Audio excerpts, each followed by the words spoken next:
ఎమ్మెల్యేగా పనిచేసే సందర్భంలో ఆయన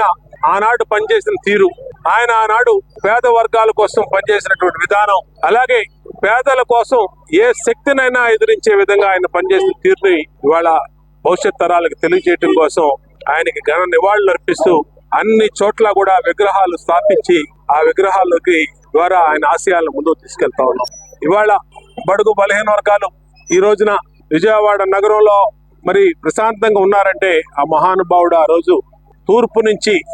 అలాగే ఒంగోలు ప్రాంతం నుంచి, కృష్ణా జిల్లా నలుమూల నుంచి విజయవాడ నగరంలో మరి పనుల నిమిత్తం సెటిల్ అవ్వాల్సినటువంటి వచ్చినటువంటి కుటుంబాలకి అండగా ఉండి ఆయన రంగా గారు వాళ్ళని అన్ని రకాలుగా రక్షణ ఇచ్చేవాడు. ఆనాడు రౌడీ మూకలు మహిళల మీద దాడులు చేసేవాళ్ళు, మహిళల మీద మానభంగాలు చేసేవాళ్ళు, ఆస్తులు కబ్జా చేసేవాళ్ళు, రౌడీ మూకలు మామూలు వసూలు చేసేవాళ్ళు, ఎన్నిటి మీద కూడా అరాచక శక్తుల మీద పోరాడి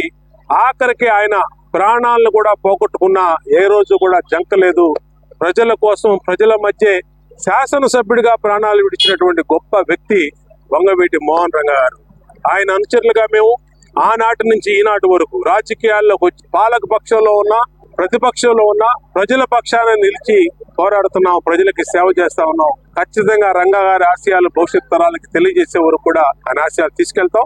ఇవాళ 36 సంవత్సరాలైనా ప్రజల గుండెల్లో పెట్టుకున్నారంటే ఇవాళ వంగవీటి మోహన్ రంగా గారిని మరి ఆయన చేసినటువంటి కార్యక్రమాలు, ఆయన చేసినటువంటి పనులు, ఆయన ఆత్మస్థైర్యం, ఆయన చిత్తశుద్ధి దానికి కారణం అని తెలియజేసుకుంటూ ఆ మహానుభావుడికి ఘన నివాళి